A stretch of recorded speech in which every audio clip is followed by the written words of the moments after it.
What's up, everyone, and welcome to the newest episode of the TCG cast. It's your boys, Skinny Penises, back at you with another episode, bringing you... No, don't put it plural. Wait, no, time out. No. Don't put it plural. Put it for you, not me.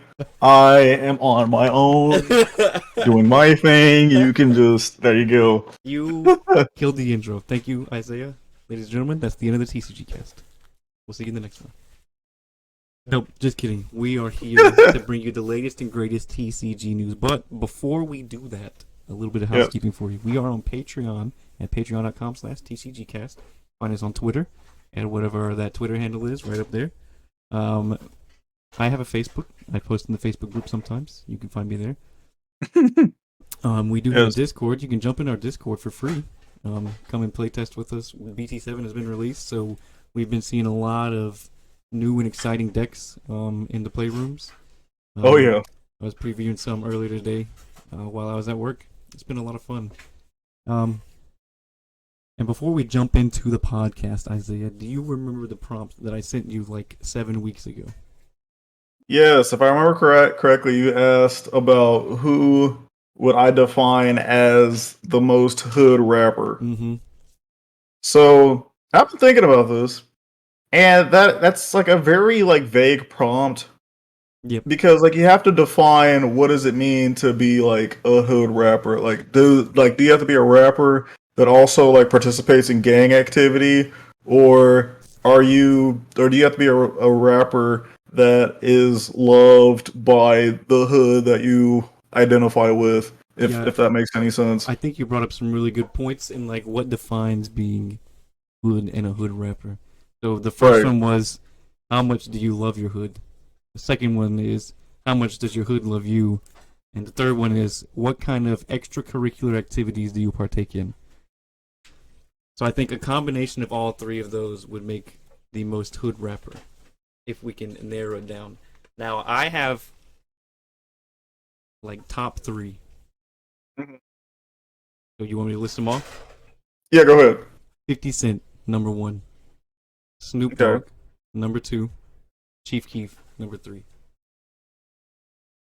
Okay. It might take me a second to think of a top three, but I know for me, like, number one, because if you place him, well, at least to my knowledge, in any hood across America, shoot, maybe even the UK, has to be Lil Wayne. He's loved by everybody. Yep. Absolutely everybody. No, I did. But it's like, he's so universally loved, like he's transcended being hood, if that makes sense. You know what I mean?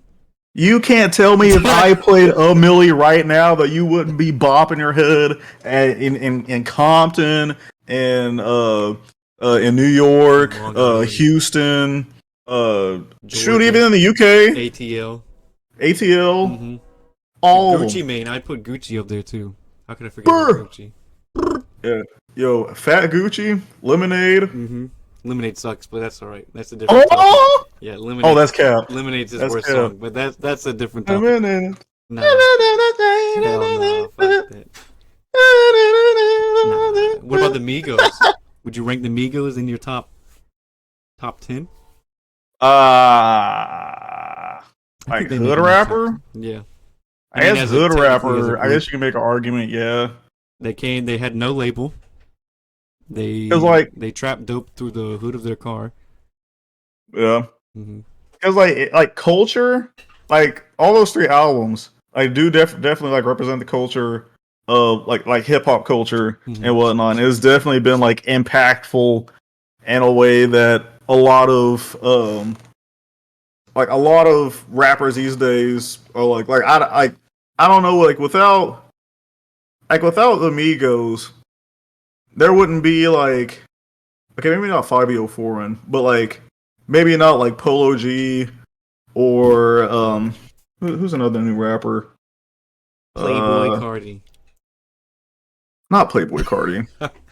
You're ridiculous. Anywho, they have they have their own label now. It's Quality Control, right? Yeah, that's their label. It's the Migos label. Okay. Mm-hmm. Big props to them. Shout out to them. Yeah, they started with no label, and now they have their own label company. So that's Shout out to And if y'all are into TCGs, let us know. yeah. Quavo, hit us up on Twitter. You can DM me anytime. Our DMs Right. are open. Yo, imagine Quavo played like Magic or like Pokemon or something. I'd freak blown. out. Oh, goodness. Who do you think? Which hip hop artist do you think is the most likely to play a TCG? Ski Mask? I can see Ski Mask. I can see him playing Pokemon. Mm-hmm. I know what's his name plays Pokemon, I think. Vince Staples. Vince Staples, yeah. Chance the Rapper, yeah. Mm-hmm. Man, like Ugly yo, God. if Ugly God. Ugly, no bitch yeah. with the water. Yeah. Who else? I can't think of. Who else? Chat, let us know who else. Yes, chat, yes. And while you do that, let's jump right into some Magic the Gathering news. We have one bit of MTG news that I found. I'd call it insane. Mm-hmm.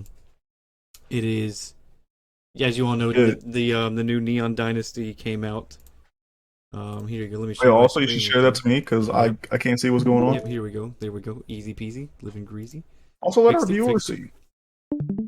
The new Neon Dynasty set came out. I think before release, this card was selling for. Let's see, you could buy this card for $40 before release, and then it jumped up to 179, then 400, and now this card is at $1,488. Why is this card so high? Do you know? I have no idea. But let's see, let's go back. So this is the red variant. Because there's like multiples of this card, right? Yeah, this is just the neon red variant of Hidetsugu. So, pardon my French. If I scroll down to the second highest one, that's the yellow one. Fuck if I know why it's selling so high. But I am pissed that I did not pre-order it, because you could have pre-ordered it at the beginning of the month for $40, yo. 40. You could have had a $1,500 card. Let's see view sales history. If anyone bought it at the beginning of the month. Yeah, Goodness. one person bought it for $40. That's ridiculous. Whoa. Yeah, it just sold for $1,500. Goodness. A couple days ago. Wow. I am fucking blown, dude. Yo, okay, time out. Who has this type of money? Who? The people buying it on here. Like, relax. It really shows you the sales. You know what I could have done with $1,500? I could have paid rent for me for about like 3 months. 4 months, something like that. Oh, so you could buy this, sell it, and then buy an entire display case of collector's boosters. You can only get this card out of collector's boosters. You can buy an entire display case of collector's boosters with this amount of money. That's ridiculous. If you sold one of those cards, one of them, dude, one. That's all you had to sell. I just wanted to bring that up. I thought that was insane. That is interesting. Chat, if you think that's insane as well, let us know, because that blows my mind. Yeah, jeez, that's a lot of money. I agree. Yes. Or viewers watching this on YouTube, let us know in the comments. Yeah, let us know about it down below. Next thing we have is a little bit of Pokemon. We're just going to go through and look at Brilliant Stars, because it got released this past week as well. This is a wallet-hungry month, because we have BT7, we have Neon Dynasty, and we have Brilliant Stars all in the same fucking month. So whatever you play, when we had Battle of Chaos at the beginning, I don't play Yu-Gi-Oh, but Battle of Chaos looked really good. Oh yeah, that came out too. Yeah, so I mean, literally every TCG has something coming out in February. So yeah, start working that overtime. Start working that overtime. Yep. Let's see. We didn't really come. I mean, this Shaman's alright. I like that one. Yeah, hold on. Scroll back up. You're scrolling too fast, Buckaroo. There you go. I mean, it's all the commons and uncommons. Yeah, I guess that's fair. Yeah, I don't really care about. I mean, you want to look at, here you go, Turtwig, Grottle. Turtwig's dope. Torterra. Alright, that Torterra art that's fucking clean, dude. Yeah. Shadows, absolutely insane. Yeah, I agree.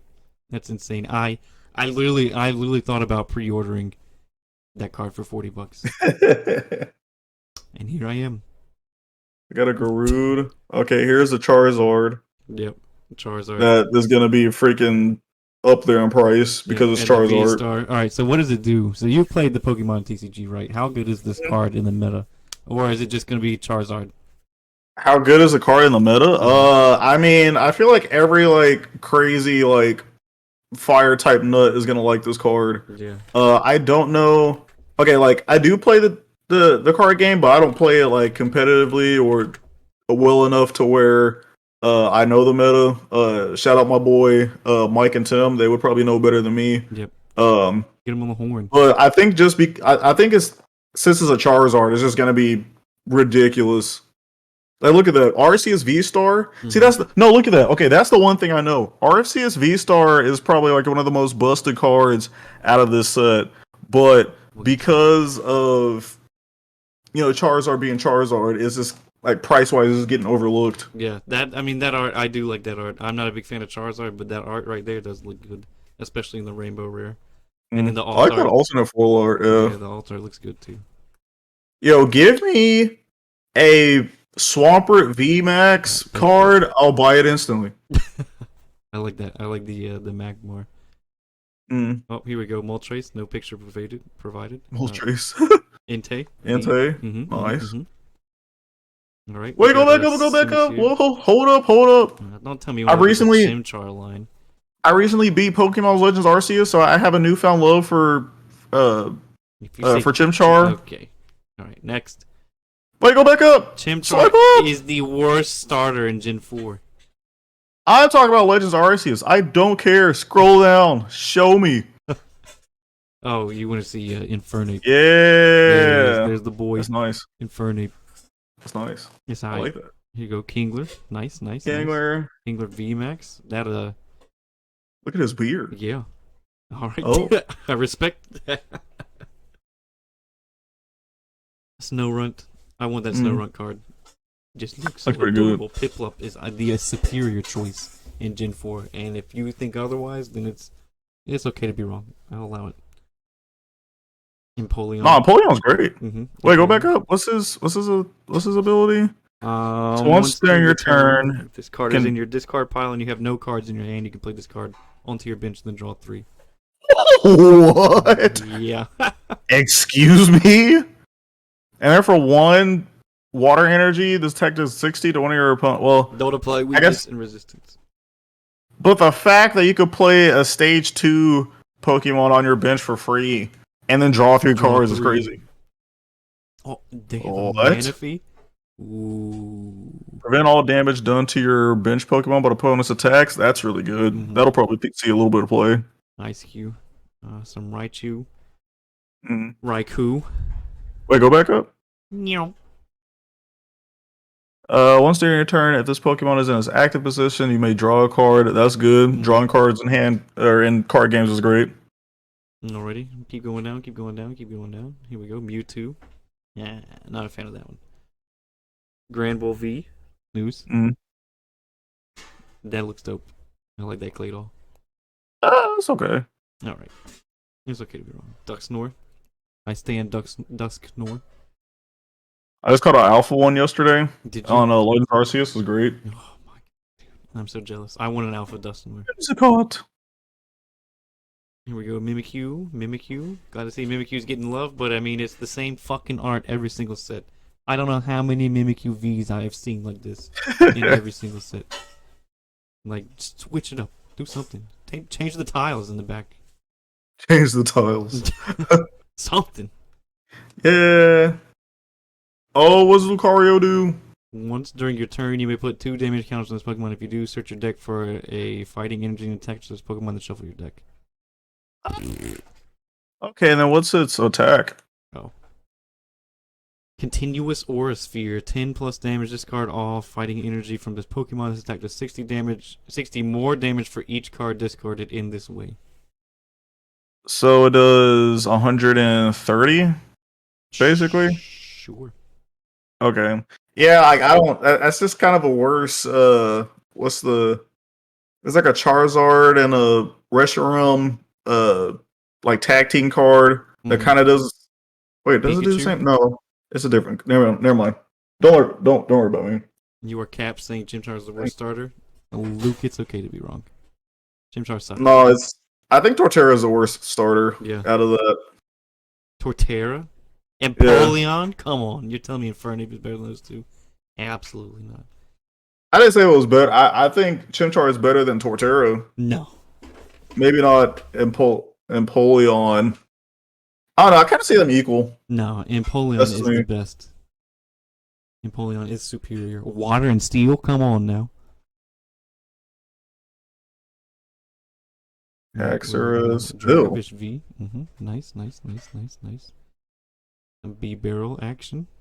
Some pretty Alright, so what's the artwork. regular RCSV do? So, search your deck for up to 3 basic energies, attach them to your Pokemon V in any way you like, and shuffle your deck. Yeah, okay. Okay, and then what does this do? Oh, it does the same thing. Okay. Yeah. But then Starburst Search during... your deck for 2 cards and then put them into your hand and shuffle your deck. Yeah, that's fantastic, okay. So you just boost up all your bench, and then you switch out, and then just clap everybody. Alright, here we go. Those boxing gloves? Yo, slow down! Nah. We're zooming through these. We got the zoomies. Here you go. This man. Here's what we came for. The secret rares. Shaman V. Ooh, that's nice. Charizard V. Snooze. That's nice. 1 close combat and Napoleon Eyes. And Infernape is the only one that's gets a speed run or solo run. Infernape's design, trash. Infernape's moves, they aight. Aw. Okay, that's just gonna be your the hill that you die on. V. Yo, look at the art on this one. Rock. Yeah, I hope. Well, I know like now it's. I'm pretty sure it's out now, right? Yeah, I got a ETB. Yeah. I pulled. Yeah, I'd love to see that card in real life because I feel like this is not doing some of the cards justice. Yeah. Honchkrow? Oh, that Honchkrow's nice. Ooh. With the little Murkrow sitting there. Flygon. Here we go. Arceus. The alt art Arceus. Oh, that's dope. Time to end the stream. The full art trainers. Sharon's Care. Cynthia's Ambition. Cynthia? I'm surprised that one's not higher. Let's see. Wait, what are we looking for? Cynthia's Ambition. Okay. $20. $20. All right. Huh. Rare is less than the regular. Fair enough. Kindler. Classic. Marnie's Pride. That's the Marnie's card that Pride. everybody's been kind of goofing off about. Time to end the stream. $35 for it. News. Yeah, that's a lot. Oh. Roseanne's back up. Shaman V Star, Charizard V Star. Yeah, here's all the rainbow rares. Mm. And then, ooh. Yep, the Galarian birds. Yes. Yep, it is all the Galarian birds. Moltres looks dope. Then the gold V Star Arceus. Nice.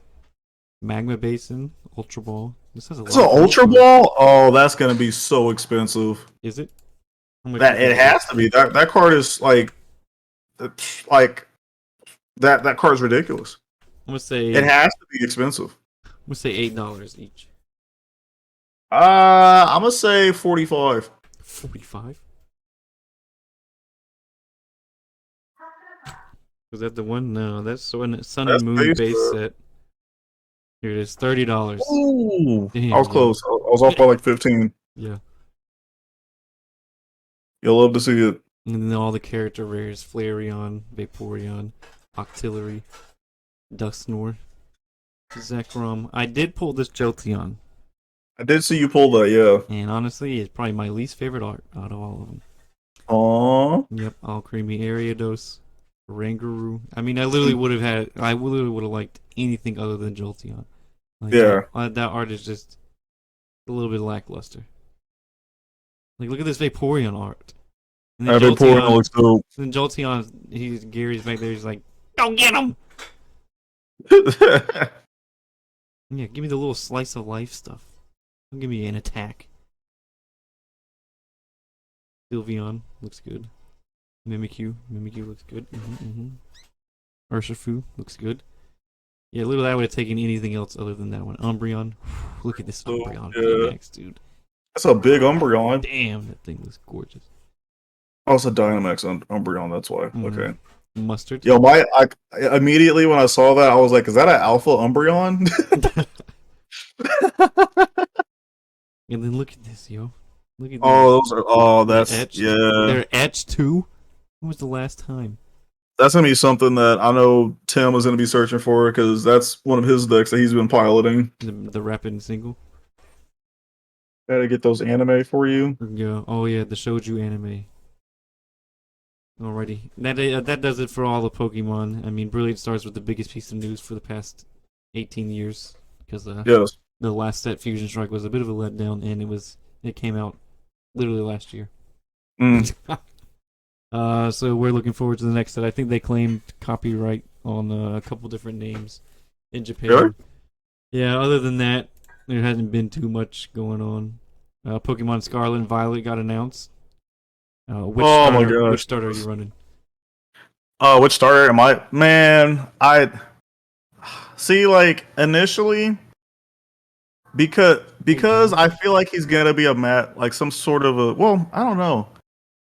Because okay, I want to say Quaxley is gonna possibly be a Matador, so I kind of want to go Quaxley.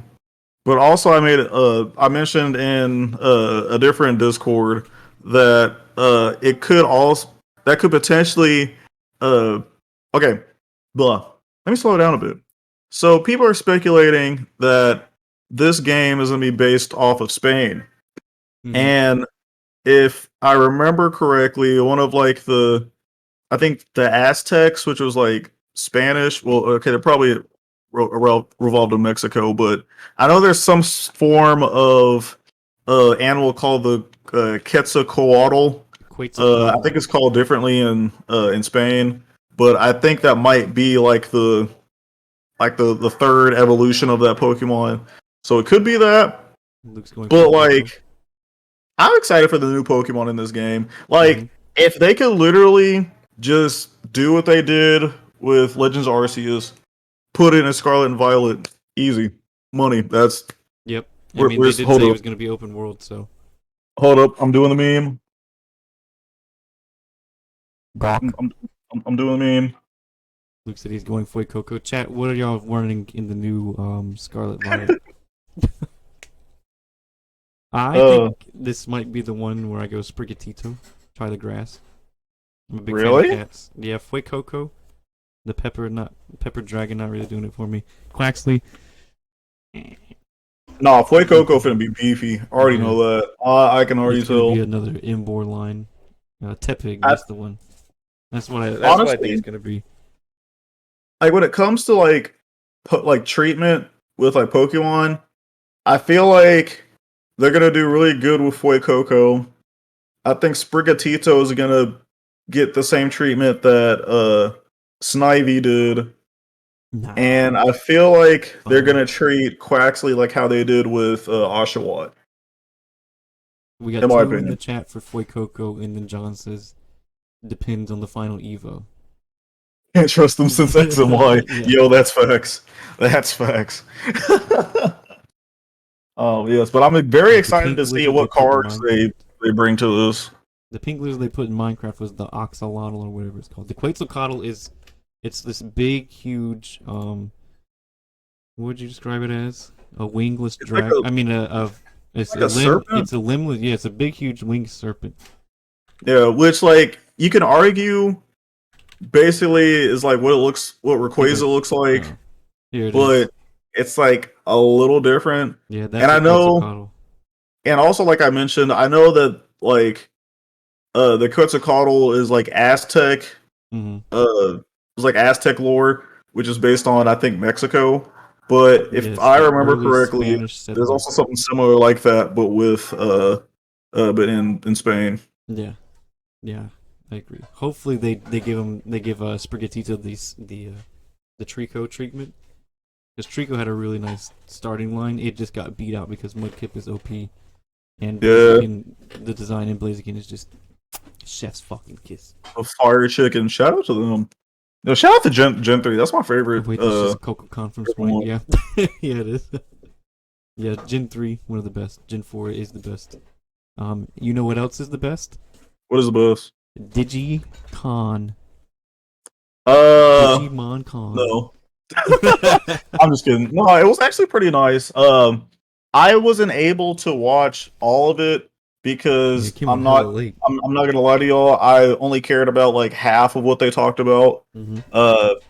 So let's talk about well, before we talk about anything like Digimon related, I guess secondary housekeeping. Um I know that Digimon videos have been kind of lackluster this past couple weeks, but me and Spencer have been like very busy. Yep. But stay tuned because I'm gonna be showcasing off the deck that I played at the national tournament, which spoiler alert was Gabubon. And also I'm gonna showcase a deck that I've been kind of piloting from the transition from this the set 6 EXO 1 meta to set 7, which that deck's gonna be nice. Um but anyway, yeah, let's talk about Digicon. Saturday. Also same time as my pre-release. Same day as my pre-release. Mhm. So I was kind of like halfway busy watching it. But they presented a lot of stuff. They had like concerts. They showcased like some artwork. They showcased what's been going on in like the Digimon the upcoming Digimon games. And then also presented stuff about the TCG. So let's talk about the Digimon games first, because like as a big Digimon fan, I like the games. I think like one of the main things that kind of kept me in Digimon was Digimon Cyber Sleuth. Mhm. Absolutely love that game. If you haven't played that game, definitely play it. But yeah, so speaking of Digimon story Cyber Sleuth, Says, they are making a Digimon story game, which I guess is going to involve Olympians. So there could be a potential, um, maybe like in the future they might make like a tamer card out of the Olympians or something like that, which I think would be like really cool. mhm. Like if they made somebody that was like, I don't know, like Zeus or like Hermes or maybe even Aphrodite, that would be insane. I would love to see that. Thanks for the Now, follow, Veritas. Got to mention. say what? Oh, Veritas followed us. Andrew. Oh, thank you. By now, but Also Dionysus, the god of wine. Yes, give me a card. I want that. That'd be fantastic. Um, so national tournament. How did he do? Oh, we I talked about it on our last podcast. We took a deep dive, but he went 2-4 and then dropped first day, because there was 950 people participating. there was a lot of people participating. He had to Yes. make top I 128 to play next day. yeah, you'd had to be able to play day 2, you'd have to be, I think, 7-2, which at the time of the cutoff I was like 2-3, and then I lost last round, so I was like, okay, yeah, there's no much point really. Yeah.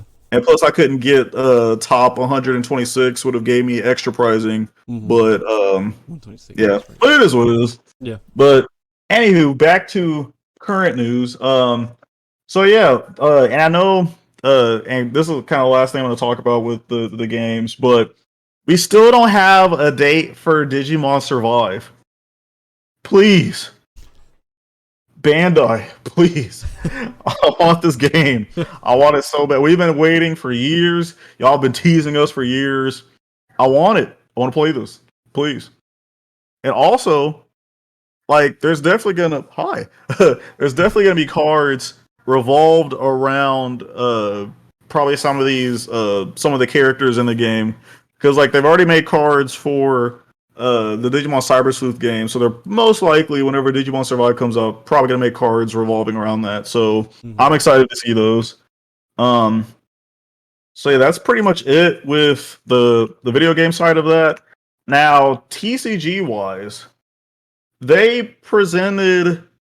Okay, so what they presented was USA versus Japan having friendly matches, in which, if I remember correctly, I didn't get a chance to see all of them, but I think that uh, Japan, I think they won most of the matches.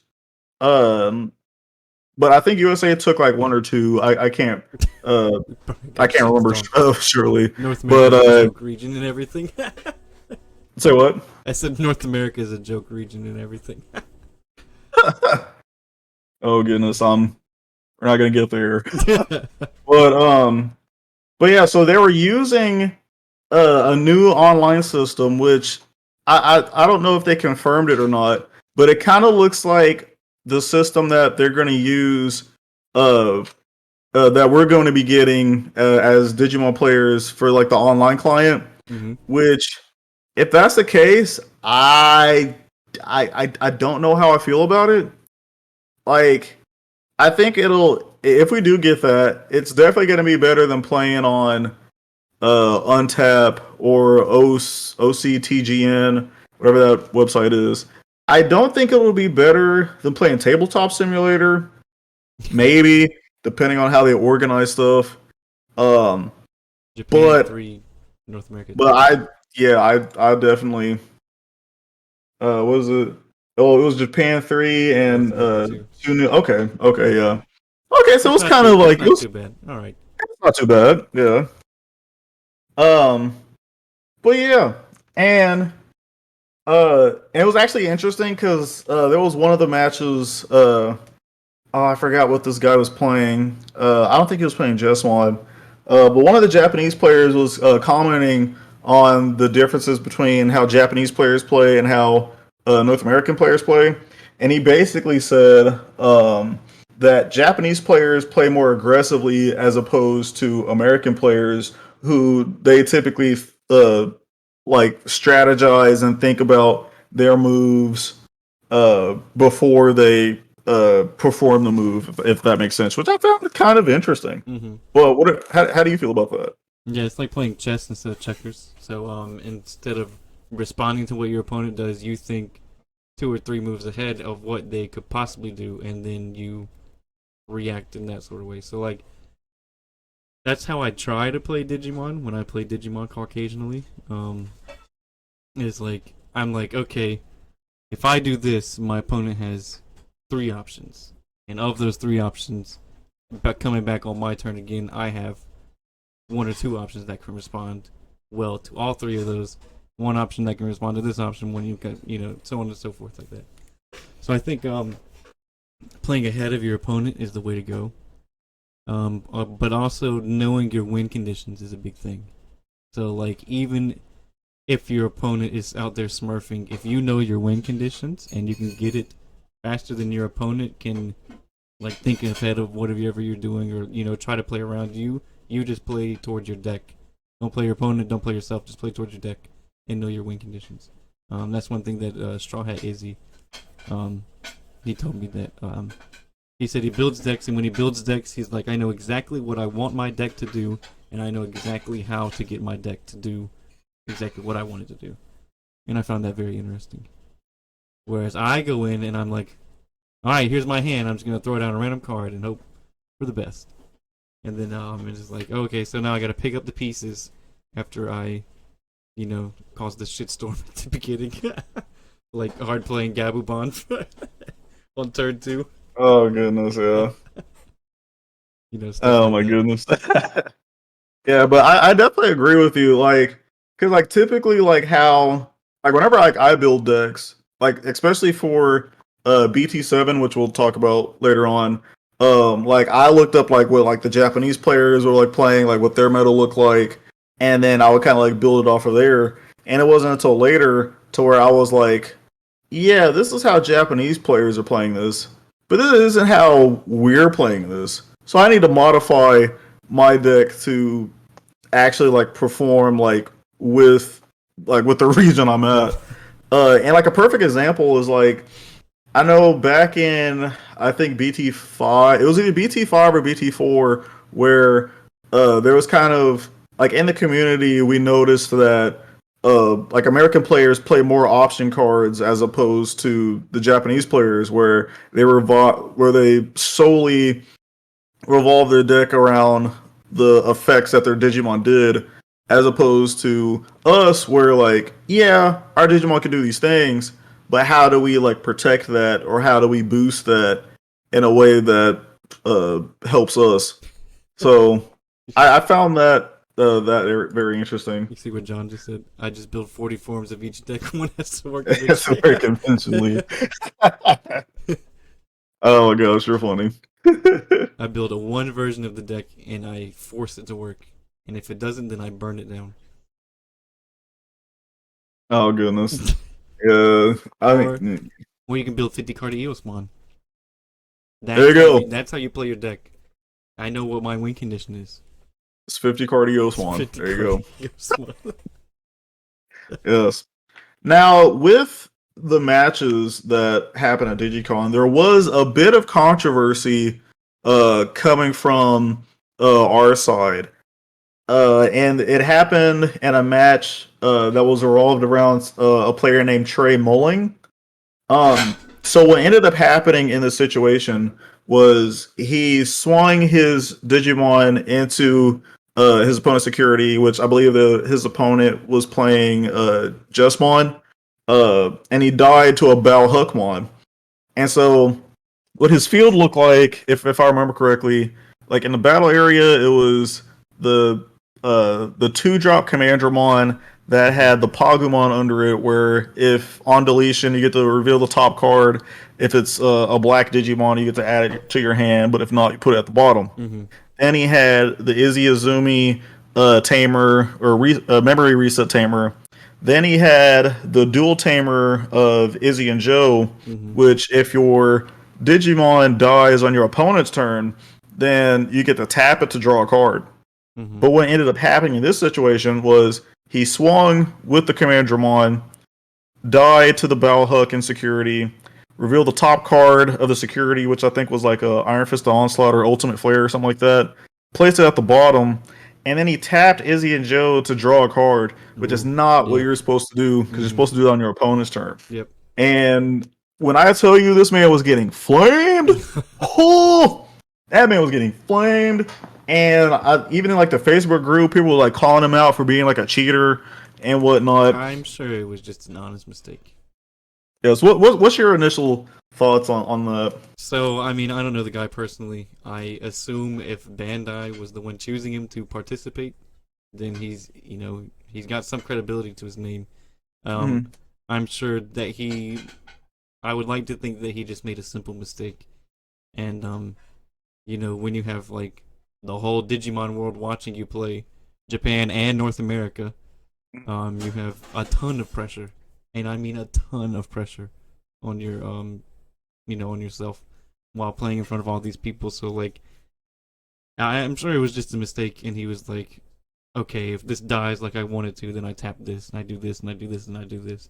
Because in Digimon, you do have a lot of steps with, most decks have a good amount of steps for each turn if something activates.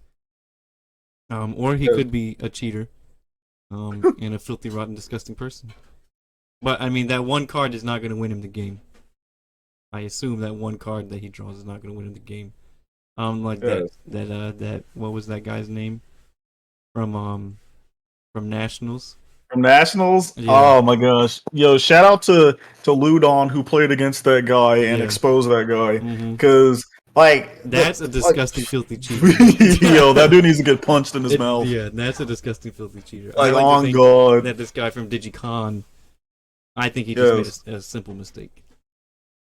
And with that, I do agree with you. I definitely agree with you 100%. I don't think that he did it intentionally. Mm-hmm. I think that like in his head he was like, "Oh, Black Digimon died. Tap, Mm-hmm. draw a card. Now I can like get more pieces to potentially win for my team and whatnot." Which I think at the end he ended up losing. Yeah. Chat, let me know if I'm correct on that or not. But yeah, like you mentioned, like there's different forms of cheating, and like there's like the way that people like shuffle their decks. Mm-hmm. There's ways that like, oh, like people will of like hand. like sleight of hand, like that one jackass did Yeah. at nationals. But with Trey Mulling, he did not cheat at all. It was a simple mistake. And another reason that I know it's a simple mistake is because I've seen so many people at my locals just straight up do that multiple times. Mm-hmm. Like, bro, In person too. oh my gosh, like Like even over it's webcam, ridiculous. like yeah, So it's just I say I'm sure he had a lot of pressure, and it's still over webcam, so it's like you can't yeah, catch it right away. I mean, I guess the chat might have caught it right away, but like you're not paying attention to the chat. You're viewing your opponent, and you're trying to true. do this, that, and the other. And there's two other things that you have to think of.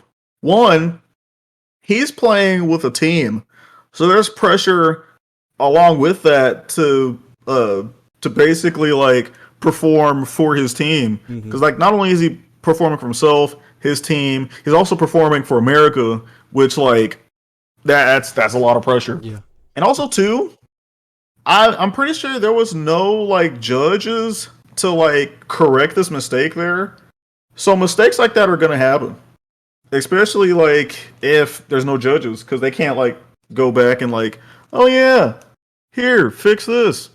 Like, yeah, no, absolutely not. So yeah, so that's pretty much the controversy about that.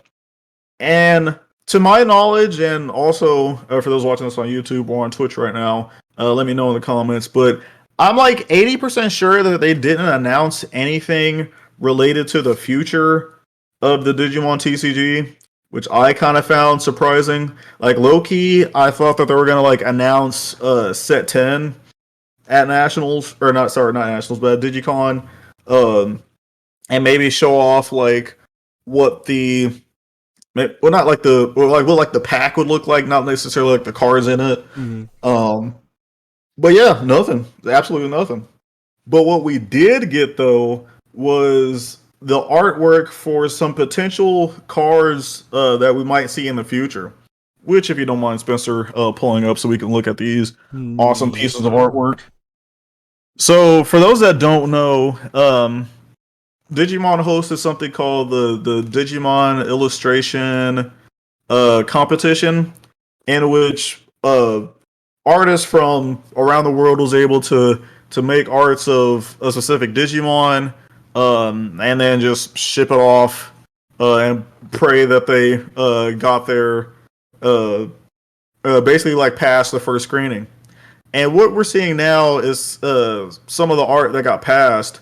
And the first one is Machine Dramon, which honestly, okay, there's a Machine Dramon card that I saw earlier that somebody posted on the Facebook, which low key on, in my opinion, looked a lot better than all these.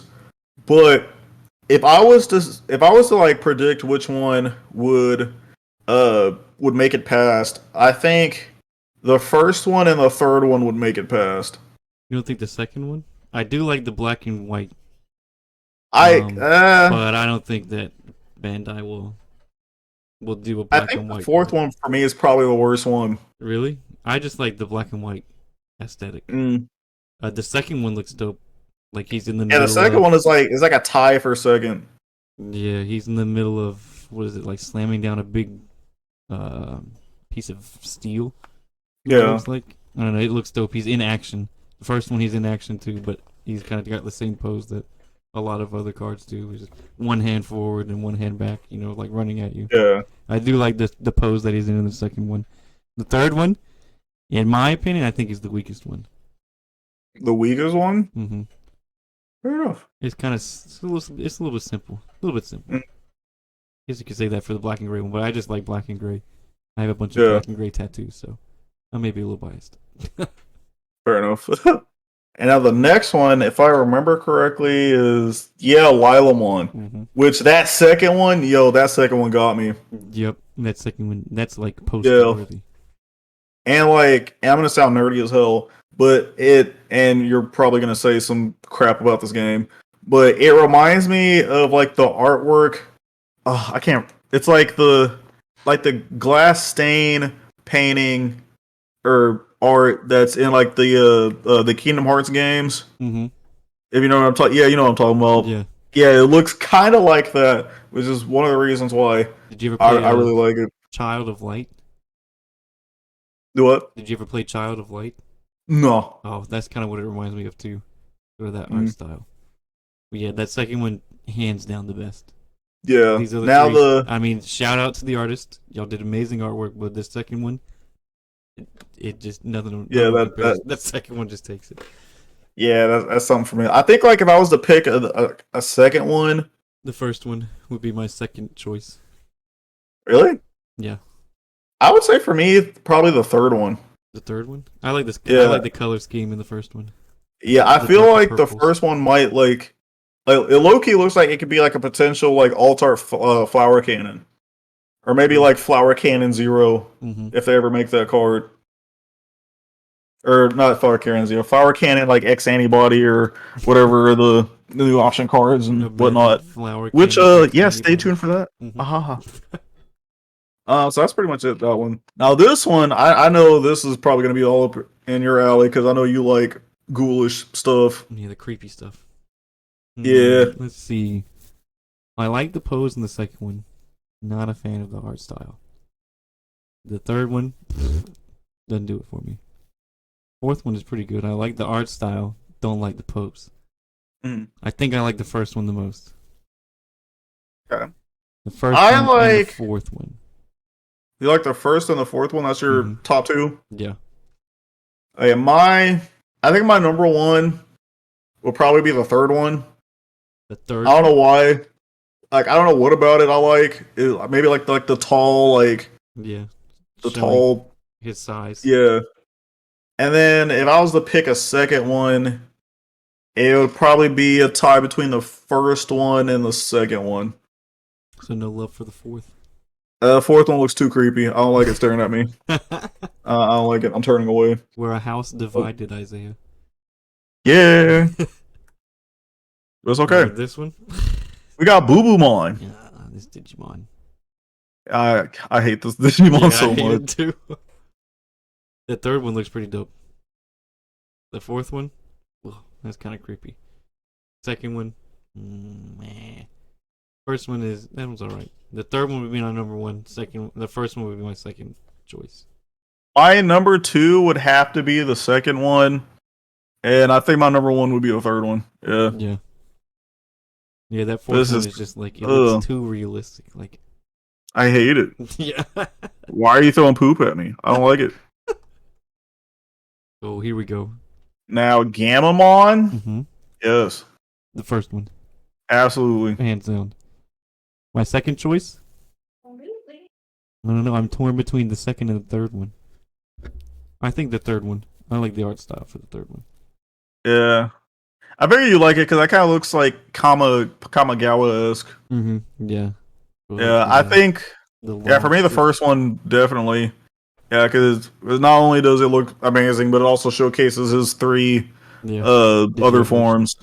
Now if I was to say a second one, it would probably be a tie between the third one and the third one. Yeah, never mind. The third one, yeah. The first one we've agreed on fully. Terriermon. Oh my god, yo. How can I? Okay, I want to hear yours before I. All right, my first one. I gotta analyze these. These are all fucking amazing. Probably the fourth one. The fourth one. Because for those that don't know, Terriermon is like probably like my top 3 favorite Digimon, and even Spencer bought me a Terriermon playmat and whatnot, which looks freaking amazing. So I'm third for you. For Terriermon? Yep. I don't know, that fourth one, he looks so badass and so cute at the same time. John said 3 for me, very cute. Okay. Yeah, that fourth one is probably my first choice. My second choice? Oh god, this is so hard. This one's the hardest one. Probably the first one is my second choice. I love the little details that it has with the squirrel and the plants in the bottom. The second one, dude, he's got a teddy bear though in the second one, dude. How can you choose?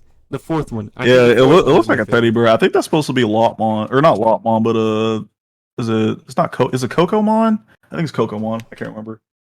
Um, his eyes look weirdly squinted in the fourth one. I guess so. Like, okay, so mine number one, I think has to be the third one. Number Has to one. be You got for John on me. this one? Like that looks amazing. Y'all ganging up on me? And the second one, the fourth one. Yeah. Yeah, that looks so clean. Yeah, the fourth one looks so good. Absolutely. Sign me up. All right, Yes. who do we got next? Oh, Patamon. And we got Patamon. I know these all look That's really good nice. too. Let's see. All right, what's yours? You choose What's Patamon mine? first? Yeah. My number one, and I. Okay, this is tough. Like, I think like art wise, my number one would be the third one. Mm-hmm. But based on it being like an actual card, I think the first one. Mm-hmm. So like, but I guess like all around, I would say the first one is the first one's my number one, and then number two would be the third one. All right. Third one is definitely my first one. Mm. Yeah, the third Patamon is definitely my first choice. And then for my second, I'm torn between the first and the fourth one. You don't like the second one? No love for the second one? I do like the second one. I'm just not a fan of that kawaii chibi art style.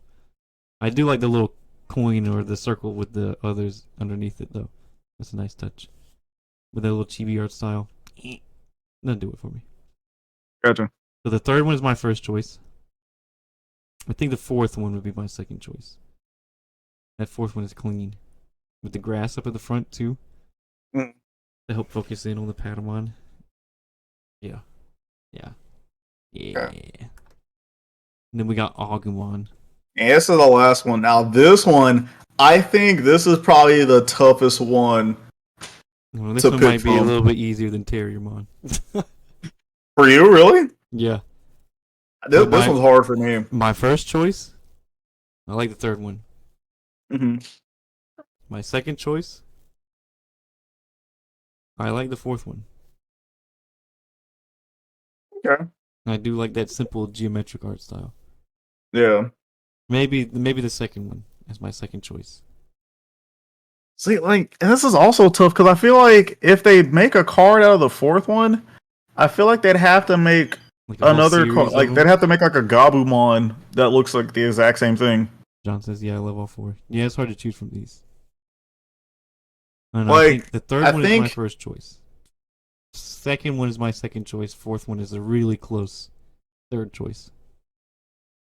If I was to say number 4, for me, I think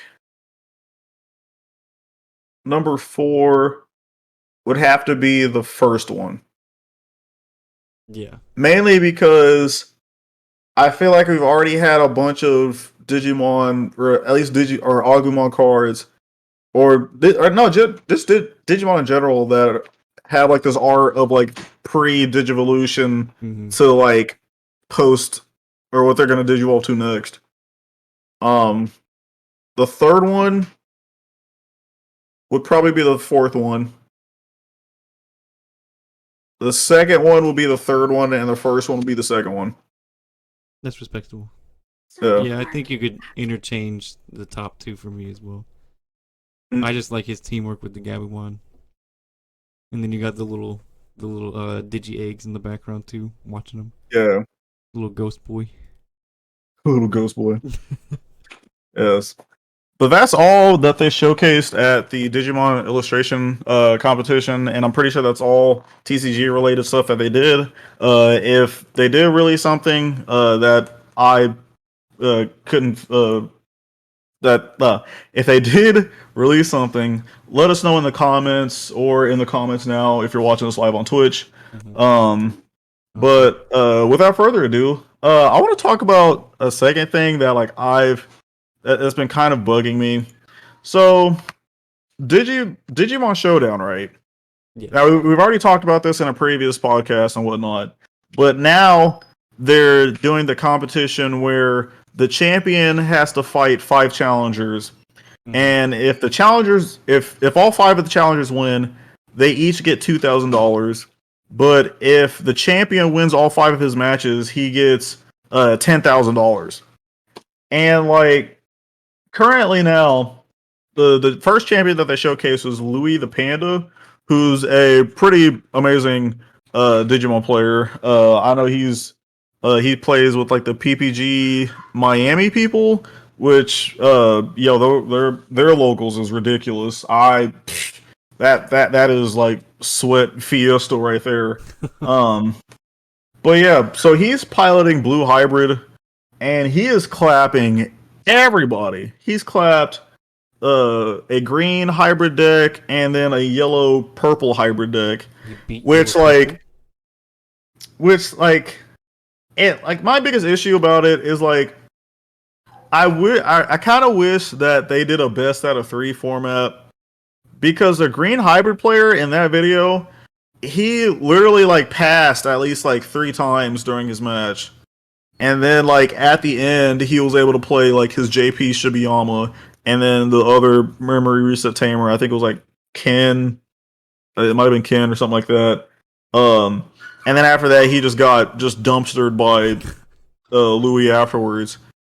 And I was also kind of upset about the way that the green hybrid player played, because at least turn 3, if you don't have anything, I would have just hard played something. Mm-hmm. Just get something on the board. Bruh, please. At least like turn 1. Yeah, turn 1. Like after Louis played, I think it was like the Strabimon and then like some other Digimon I can't remember. I would have hard played whatever I had and just went off from there. Cause with hybrid in this format, it's like you have to set up before you do your plays and whatnot. But anyway, yeah. And then the second guy played like yellow purple hybrid, which also I like. He put up a fight. He definitely put up a fight, but it was still like come on, man. Like please. So like now, not to say that I hope Louis like loses. Like I actually wish like he does get like $10,000, because low key that's kind of like life-changing money. And also I know for him he can buy like any set of Digimon or whatever card that he wants like afterwards, or probably provide for whatever he's doing afterwards. But also I would say what? He can buy Hidetsugu. Who? The guy we previewed in Magic the Gathering? $15 card? Yeah, he could buy that if he really wanted to. Problem is, blue can stun and bounce so hard. Play is just wasting a turn anyway and potentially giving advantage. I guess that's a fair point. Just wasting a turn. Yeah, I guess so. That is a fair point. But still, like I would at least try to do something just to have some sort of board presence. Hard to play Jessmon. No. But I also hope that at least one of the challengers actually wins. Just so like they can get some formal money out of this. Like I would hate if I like played and then my hand bricked and I lose out on $1,000 just because my hand bricked. So I hope like one of these people win. At least one. It doesn't have to be 2. At least one. And if one person, if Louis does lose to one person, he still gets $8,000, which is still a lot of money. So he's already at 4K right now. He's at 2K. 2K. Yes, he's at 2,000 right now. But yeah, but speaking of deck building and whatnot, we gotta talk about Digimon Card Fest, which also, and I think we mentioned this in the last podcast, but ladies and gentlemen, the TCG cast will be at Digimon Card Fest in Arlington, Texas. Yes.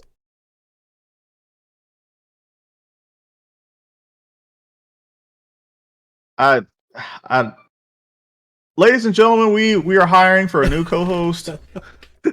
The gawkening has begun. Oh my goodness. But yes, Can I ladies get and a gentlemen, we gawk in will be chat, there. everyone? If also if you see us in Arlington, don't be shy. Say hi. Mm-hmm. If you want to take a picture with us, I would definitely be down for a picture Absolutely. or autograph. I'll give you No, a I'm just free kidding. I'm gonna gawk. calm down. I'm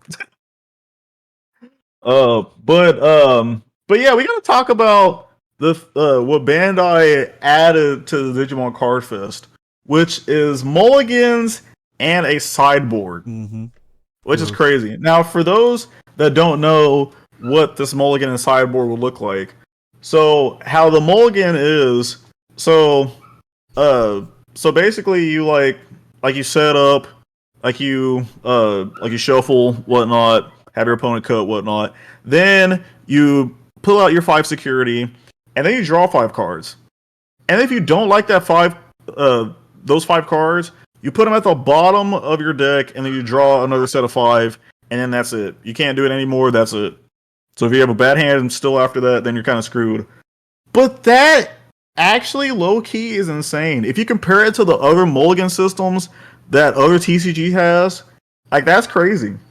Because like I know with Magic the Gathering, if you mulligan, depending on who you play with, you like shuffle your deck. Well, you have to put like your whole hand back in, shuffle your deck, and then instead of drawing 7, you have to draw 6. Mm-hmm. And if you want to continuously mulliganing, you like have to like decrease your hand size, Yep. which sucks. Mm-hmm. Or with Pokemon, if you don't have a basic Pokemon in your hand, you have to like shuffle, add it back, and then keep shuffling, add it back, and then you're giving your opponent more cards to draw. So the fact that like I can just put my hand back at the bottom, draw 5, and not having to give my opponent more advantage and kind of giving me a better starting hand to play with, I think it's fantastic. I support the mulligan. Now, of course, there's an argument where like, oh, mulligans are just Digimon didn't need a mulligan. No, I like okay. I and I do have to admit, at my locals, I did like whenever the game kind of first started, I felt like that mulligans was not necessarily needed because of basically because even like kind of like what I mentioned with Pokemon, you can't play the game unless if you have a basic Pokemon in your hand. Mm-hmm. Like you can't play the game with like 3 supporter cards and then like 2 stage 2 Pokemon and then some other thing. Like you just absolutely can't do that. But with Digimon, like yeah, I can have like 3 level 5s and then 2 level 6s, but I can just hard play that level 5. Yeah, my opponent might like go off with that, but I'm still not to like a I guess depending on what they do, I'm not at that disadvantage. Unless if they play like an option card that kills my level 5, then like yeah, that sucks. But I think it's great. That's gonna be an interesting thing to see with Digimon Showdown. So how do you feel about mulligans for Digifest? I support this type of mulligan where you get to do it one time. Because like you said in Digimon, it's a lot easier to I don't know, I mean your deck can brick pretty hard, but it's a lot easier to dig yourself out of the hole at the beginning. Yeah. Unless you draw 5 option cards. For whatever ungodly reason you have 5 option cards in your hand. But usually you're having a level 4, level 5, or a rookie in your hand that you can put on your egg, or you have a tamer that you can play down, or you can, I mean, like you said, you can hard play a 4 or 5 if you need to, or level 6 if you're really feeling ballsy.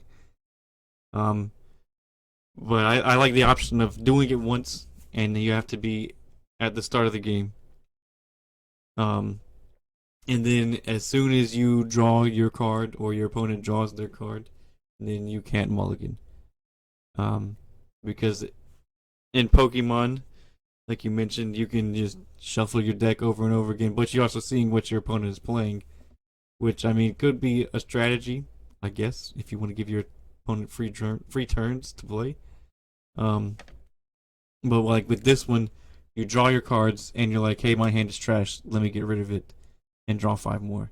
It's not, oh, my opponent played TK Takaishi, and he played Astromimon on his first turn. All right, I want to mulligan and redraw 5 cards to hope that I can get better cards to play into what he just played down the board. Yeah. So I respect that. Yeah, Mulligan no, to take I one off definitely the agree board. with you. And now another thing that wait, what mulligans in Pokemon honestly don't matter. There's like pretty search cards in your deck. That's facts. Yeah, especially with freaking what's that? It's like the Inteleon and the other guy. I forgot not Sobble. Anyway, that's Pokemon. We're talking about Digimon. Uh huh. And speaking of mulligans and whatnot, they added side decks, which basically the side deck is 10 additional cards that you could bring with your main deck. And the side deck includes Digi Eggs as well, which I think like okay, like I know in the community like mulligans was like very like I think overall people like approved of it. But when it came to side decks, it was like the most controversial thing. And what's your initial thoughts on it? With side decks, I think the game is still too infantile to announce or introduce side decks. That makes sense. So like Okay. side decks, I akin them to Yu-Gi-Oh that's been out 25 years, something like that. As old as I am, they have so many cards that they can choose from in their side deck that it makes it more advantageous to add cards into your side deck. Whereas in Digimon, we are only on set 7 out of all the sets, set 7, and we have one side set, which is EX1. So with the side deck, you can be like, okay, here's my 50 card, blue hybrid deck, and I guess I'll throw 10 more blue hybrids in there in my side deck, which really ain't going to Right. change much because guess what? It's just more blue hybrids that you just threw in. Or I'm running Gabubon, but I want to throw some Eosmon in case I want to play Eosmon in this deck. It doesn't really give you the upper hand, in my opinion, um, having side decks.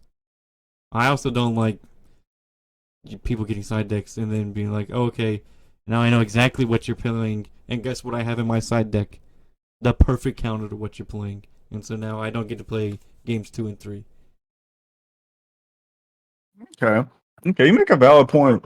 I kind of have like two trains of thought with side decks. And the first one is okay, picture that you're playing against let's say you're playing against Imperial Dramon, right? And then like they and it's like a close game and whatnot. And you're playing kind of like a deck where uh it's not necessarily like there's like some setup that needs to happen in order for it to like pop off and whatnot. And so then after the game, you make like a couple like adjustments. Maybe you add like let's say you add like Cutemon to potentially reduce like your the Imperial Dramon from reducing its Digivolution cost and whatnot. But then that Imperial Dramon player is not playing Imperial Dramon anymore. All of a sudden, they're playing Blue Green Rookie Rush. Huh? How did that happen? You want to know how that happened? Is because they took out all the Imperial Dramon stuff and then added in Rookie Rush stuff. Mm-hmm. So basically, you could play two different decks in the same deck, if that makes sense. Which I think is crazy. Like what? And like I kind of like I'm very iffy on that. Like very iffy. Like I mm, I don't I don't know how I feel about that. Like I really don't. And then there's the other train of thought where like there's certain decks where if you play against it, you're just gonna get freaking slaughtered. Just straight up slaughtered. Like if I played my Eosmon deck against Gabubond like right now, it it'd probably get washed. I'm not gonna lie to you. Like all my level 5s, bottom deck, bottom deck, bottom deck. Terrible. That's tough. But if I had a side deck that added in maybe like I don't know, maybe like some like more like Madoki Betamons, or not Madoki Betamons, but like probably like Gazimon or like other stuff to kind of make it to where my opponent, or maybe like the Gabumon player wasn't able to gain memory from doing certain effects and whatnot. And maybe if I added more emergency program shutdowns to my deck, then I can kind of stop that, and then I can kind of have an advantage and more like of an equal playing field. That aspect I do like, but the fact that you can basically switch up like your whole deck to like a totally different deck, I don't like it. I don't like it at all. And I think it was either True Champ Steven or maybe Mario Gaming World that said it, but like if I was playing like Yellow Hybrid, I can basically change it from like Shine Greymon Hybrid to Recovery Hybrid. Mm-hmm. And that's like two different decks. That's like one's like all DP removal and one's all like recovery like out the ass, which like that's crazy. Like I think for Digimon or for Digimon Card Fest, I think it'll be okay, but I hope that it won't it won't be like a part of the game like afterwards. I know like currently they're kind of like seeing this as like a testing period, so hopefully we can write down like feedback about using it and whatnot.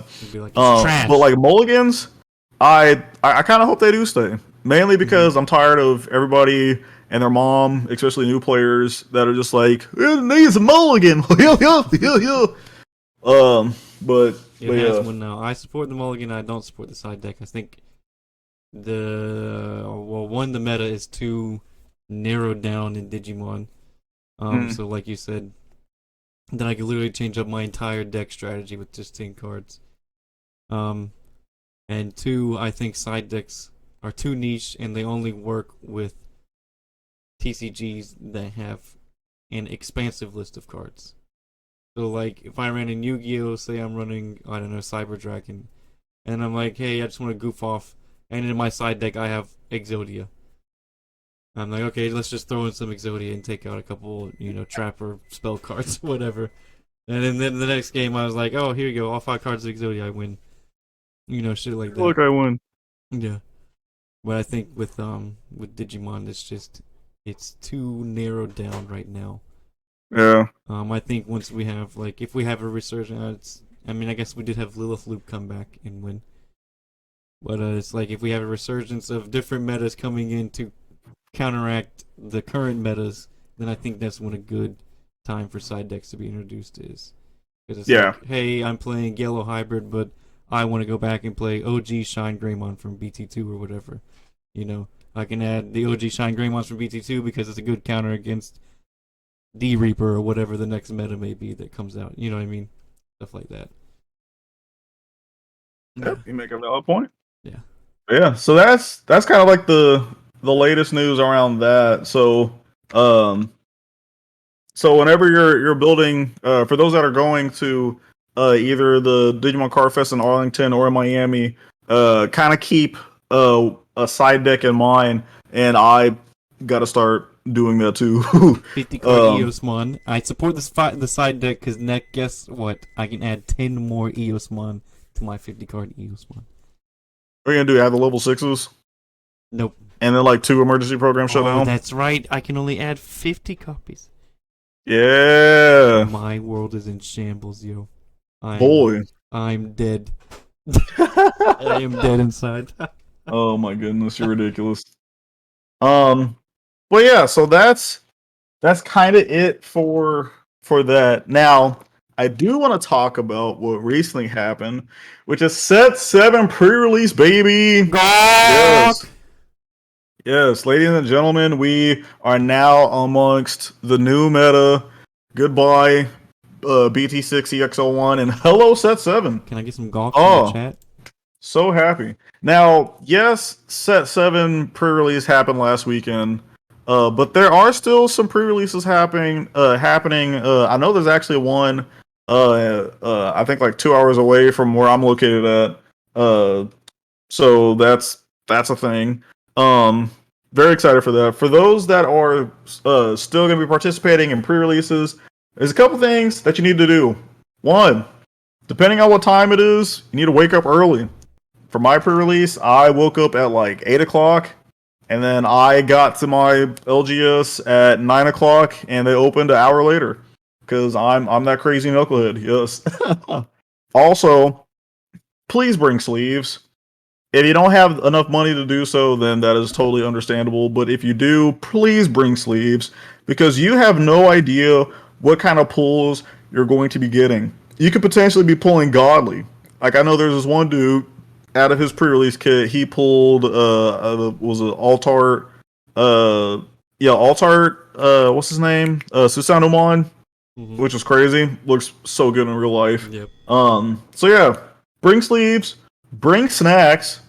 Definitely forgot to do that during my during my pre-release. Definitely bring snacks because it could potentially be a long day. And also bring up the good spirits, bring up the good vibes.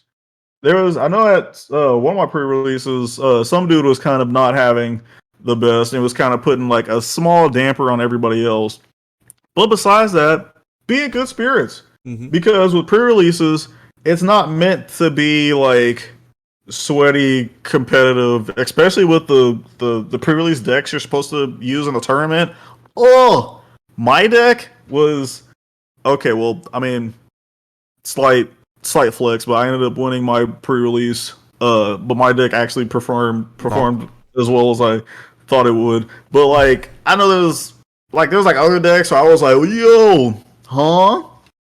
That's crazy. And even my friend, one of my friends who hasn't been, who's like recently kind of started playing the game. Shout out to you, Mike.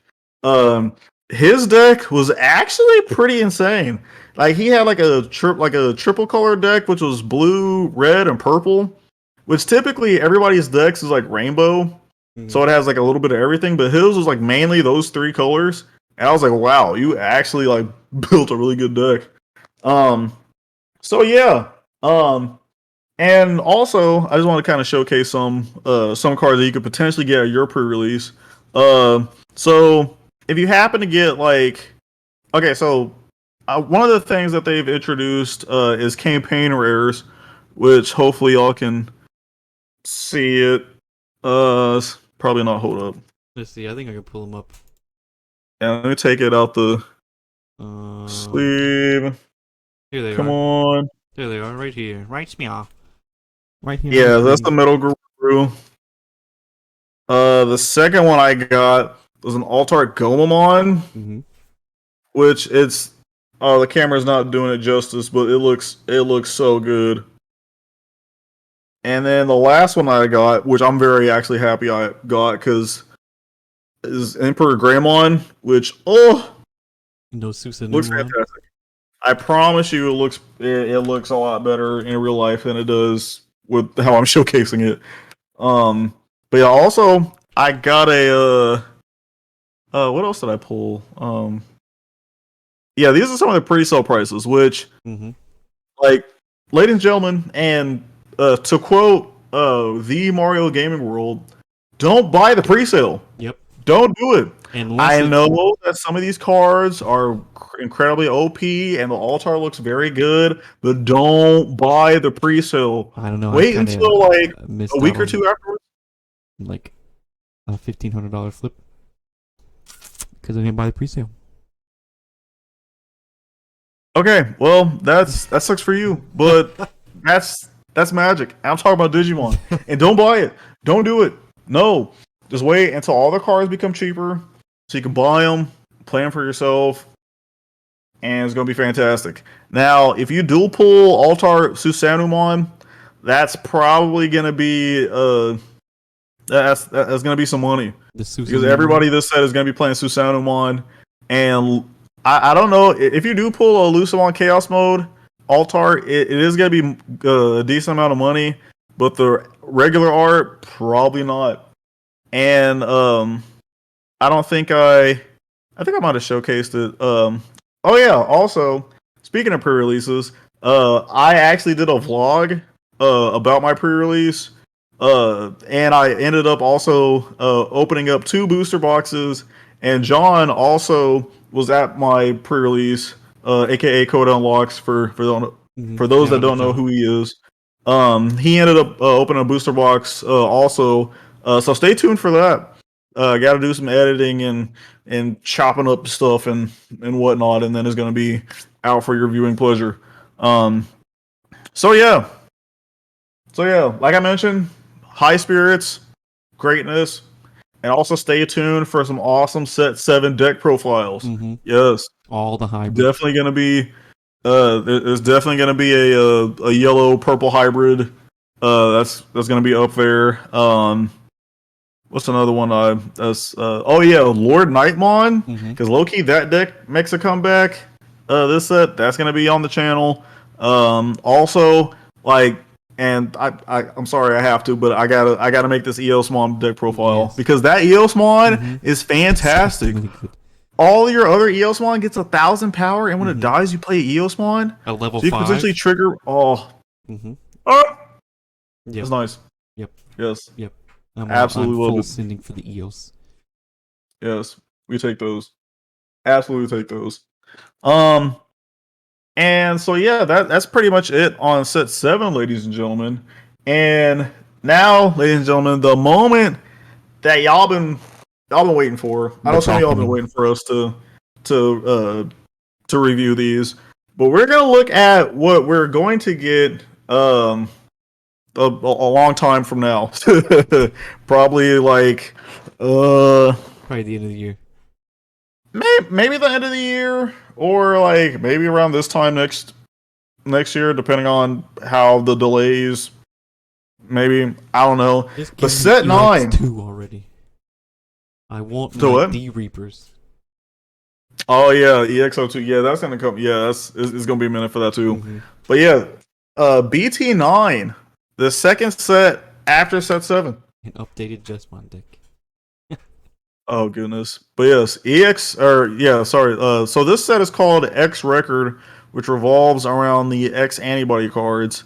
So I haven't really seen I've seen like a couple of like clips or like pictures and whatnot, but I haven't seen exactly what some of these cards do. So if you mind scrolling back up to some of the Digi Eggs, starting with the red one. So the Koromon, Digimon has Agumon or Greymon in his name. He gets 1,000 power. Shout out to Tamer Nigel because he is 100% playing this in his deck. Mm-hmm. Puyomon. Puyomon, when an effect adds a card to your hand, this Digimon gets 1,000 power for the turn. Pretty nice. That's if you play like that, like a blue purple variant, that's actually that'd actually be pretty nice. I like that design. It's an X antibody, and so it has its eyebrows crossed like an X. That is nice. Tokomon X antibody. When a card is added to your security, when your opponent gets minus 1,000 power, so if you heal, minus 1,000 power. I like it. Motimon. While this Digimon is insectoid in its traits, it gets 1,000 power. That actually kind of puts a buff on like the actually some of the EXO1 cards. Yeah, that's pretty nice. Green will never be good. Nah, it'll be good. It'll be good.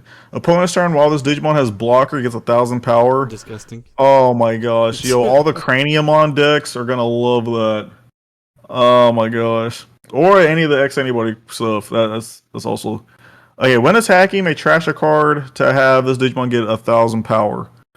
Pagumon, okay, that's not too bad. We already have kind of cards that do that in the form of like level 3s and level 4s. I think level 4s. That's pretty nice.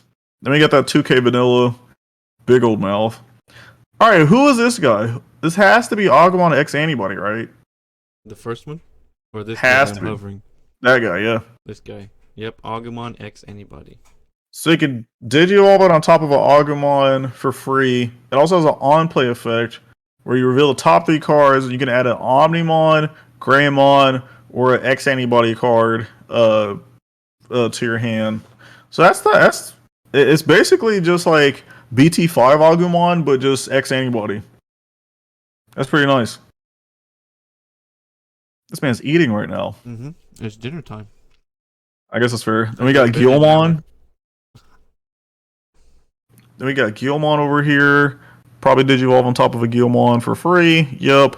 Also, let me point this out. You can do that. You can Digivolve on top of a Guilmon in your breeding area for free using that too, which is crazy.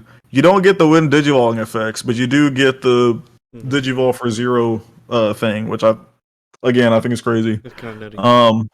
But when Digivolving, delete one of your opponent's Digimon with 3,000 power or less. So bye-bye, rookies. You're gone. That's nice. On your turn, add 1,000 to the maximum DP you can choose with DP-based deletion effects.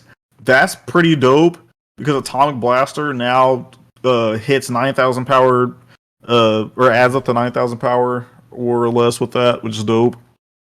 We got another Vanilla level 4, and I assume that's Guilmon X antibody for the third one. Growlmon. Oh, Growlmon. Sorry, not Guilmon. I'm dumb. Add 1,000 power. Oh, okay. So now it turns to a 10,000. That's nice. Or Atomic Blaster hits 10,000 or less. That's great. Love to see that. An updated Jesmon deck. Shadow. No.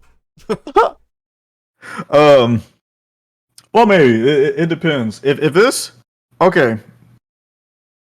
video gets 250 views, 250 views, I'll do a Jesmon deck profile.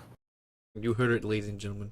Yes, ladies and gentlemen, you heard it word from out. At the Jesmon hater here will do a deck profile. If this video gets 1 view, I would do a Jesmon deck profile. You're ridiculous. Okay, so this Greymon says on all turns, when this Digimon has Greymon or Omnimon in his name, and an effect would delete it, you can return it to your hand or deck, and you can trash 2 cards at the same level. Huh, okay. So it basically like saves itself. That's interesting. Alright, what's the next one? We got... Who are you? This one right here? Omni Shoutmon? Omni Shoutmon X antibody? Oh, say less. This one's for you. Say less. Annie has Blitz. It's done. It's done. This is immediately going into my thing. Okay, so Digivolve Omni Shout for 0. And Digivolving this Digimon. Okay. On your turn, while this Digimon has Omni Shoutmon or X antibody in its Digivolution cards, this Digimon can also attack your opponent's suspended Digimon. Oh, that's low-key a better Z Greymon. I like it. Can I now put Z Greymon out of my deck? I might have to. That's lit. I support. Alright, we got War Growlmon X antibody. Digivolve for 0 for more Growlmon. When Digivolve until the end of your opponent's turn, 2 of their Digimon gains on deletion lose a memory. If War Growlmon or X antibody is in Digivolve, choose any number of your opponent's Digimon whose total DP. Oh, so basically, 2 of your Digimon says on deletion lose a memory.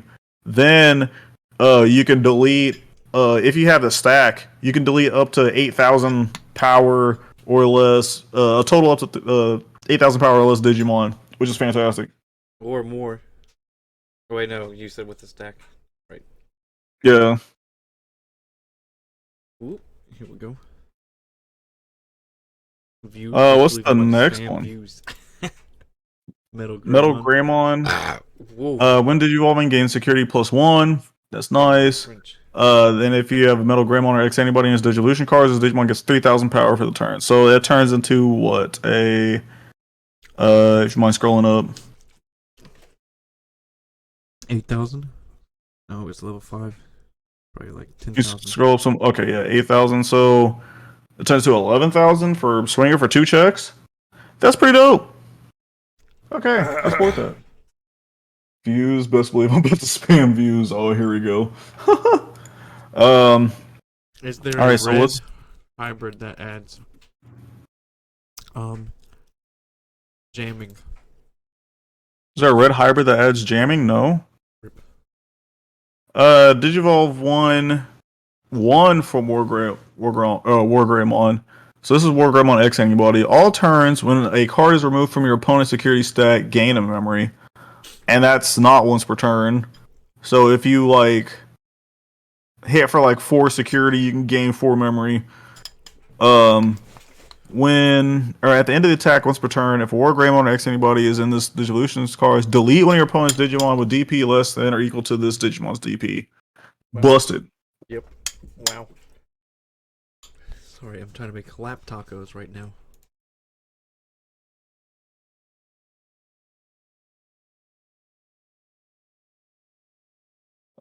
What's the next one? Gallantmon X anybody? Yeah. Gallimon. Oh, this is a card that everybody's hyped about. So you can Digivolve for 1 on top of Gallimon. And then when Digivolving, delete one of your opponent's Digimon with the lowest DP. Great. If no Digimon is deleted, you get to unsuspend this Digimon. Also great. Your turn. When an opponent's Digimon is deleted, if Gallimon or X anybody is in this Digivolution cards, trash the top card of your opponent's security. Yes, sign me up. Sign me up. All of the Gallantmon lovers are loving this card. Yep. Absolutely. Gallantmon simping Dino Rexmon. Here you go. Dino Here's Christmas Rexmon. Tyrannomon for you. Yeah, right. When Digivolving for each Tamer your opponent has in play, suspend one of your opponent's Digimon and gain a memory. Wow. All turns, once per turn, when an opponent's Digimon with 6,000 DP or less becomes suspended, you may delete that Digimon. Holy shit. What? What the fuck, yo? Damn. Rest, my son. Boom. It's a level 6. Goodness. Alright, sorry, 1 second. 1 second, ladies and gentlemen. Only 5 to Digivolve. Okay. So we got level 2, we got Gabumon X Antibody. Which, when Digivolving, you look at the top 3 cards. Okay, so on play or when Digivolving, reveal the top 3 cards of your deck, add a Garurumon, Omnimon, or X Antibody. Wait, does the Agumon do the same thing when Digivolving, or is it just on play? I think it does the same thing. Does it do the same thing? Let me look real quick. Ah! Pardon my French. Okay, it is when Digivolving. Okay, I was about to say, yo, I was about to say that cards would have been infinitely better, but it does the same thing for both their respective decks, so I support that. Play Pepsi Bond. Yeah. Wait, Pepsi Bond. I mean, you can just play this with any Bond. No, I mean Pepsi Mon. Get those 2 lines in there, the Gabumon line. Oh, yeah. I guess so. Yeah. You can add a X Antibody or an Omnimon with that, but not Greymon. If you do somehow Digivolve, or I guess on play, yeah. Alright, so what's the next card? Hold on. I'm having a little bit This of man. malfunction. We don't stop eating. We have a show to run. I Oh, go my to bed in goodness. an hour. Oh my god. Yo, it's everywhere. This guy's ridiculous, ladies and gentlemen. Babe, I need some But paper he's also towels. but he's also making me hungry. Yeah.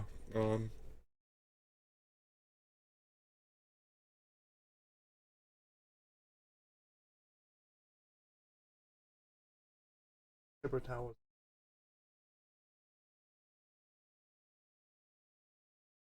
It's getting everywhere. A malfunction. Yeah, don't worry, I'll cut it out.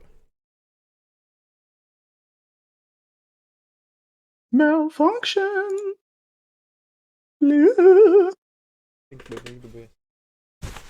Don't let anyone tell you otherwise. Good grief. Got it all over my penis.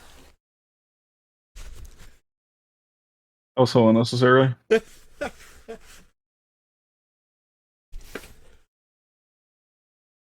All right, we're back in action.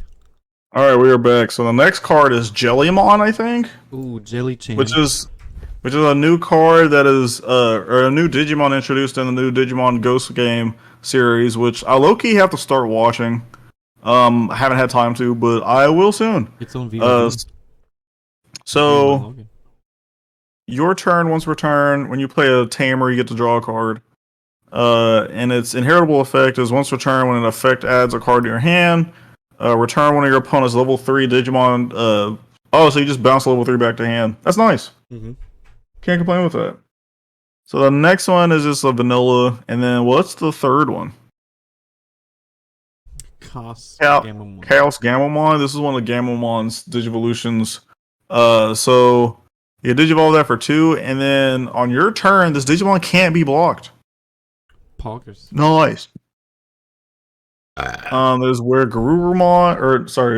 Garurumon X antibody. Digivolve from a Garurumon for free. Okay. On all turns, when this Digimon has Garurumon or Omnimon in his name, and if it would be deleted in battle, you can trash 2 cards of the same level in his Digivolution's card to prevent that deletion. Nice. Nice. We might have to rapid fire through some of these. That's fair. Because I do need to take a shower still. Fair enough. So we got a yellow Toy Agumon. That's pretty nice. Mm-hmm. Terriermon. That's Saladmon. Come on. Salamon. Oh wait, go back to that one because I think that's the.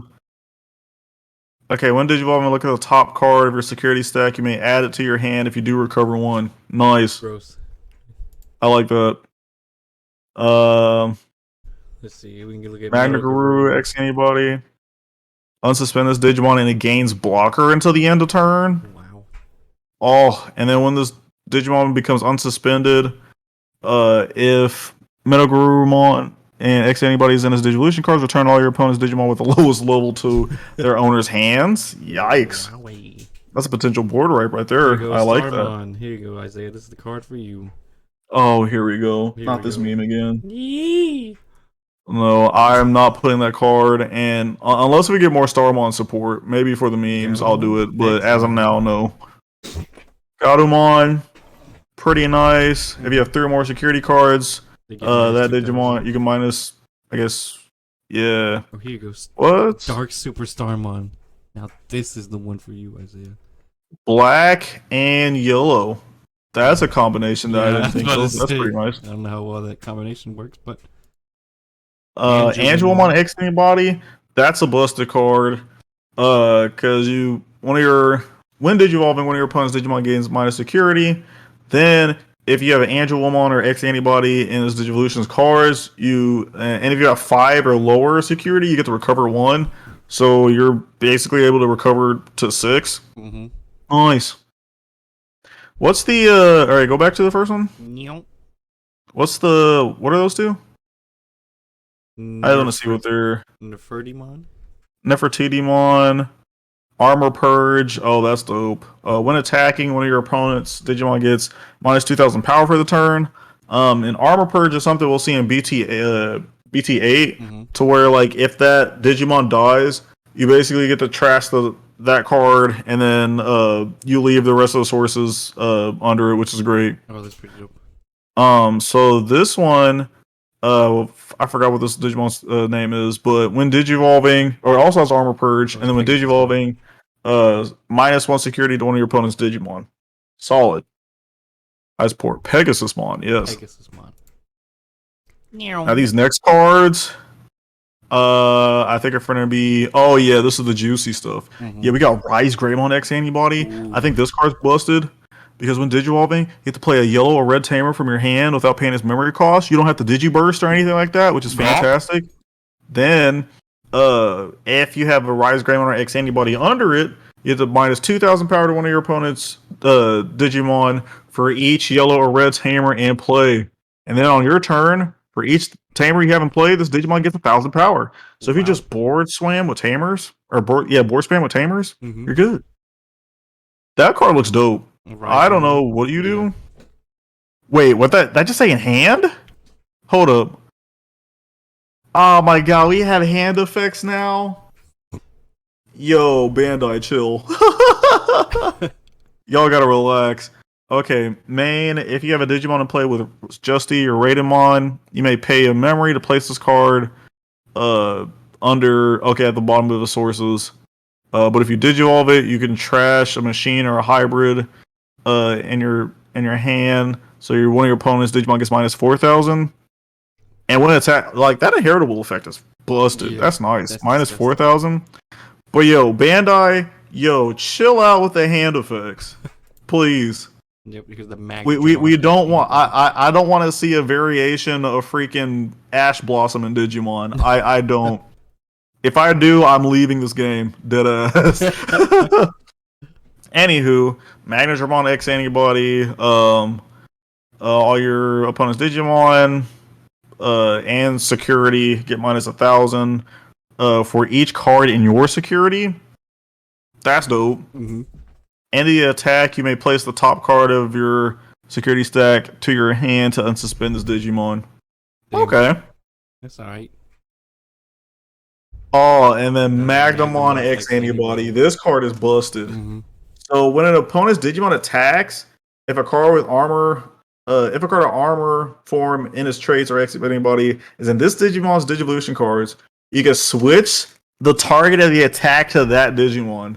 Then on all turns, when this Digimon would be deleted, you can place the top card of this Digimon to the top of your security to prevent the deletion of it. That's so basically what you will do is like opponent attacks with like big Digimon, you're like, nah, you're gonna attack into this guy. Mm-hmm. Then you put that guy on top of your security and you basically just heal one, which is crazy. Mm-hmm. Disgusting. Okay, now there isn't like a lot of decent green stuff besides this level 3 right here. To the right. Yeah, that one. So this one has an interesting skill where players can't play Digimon by effects.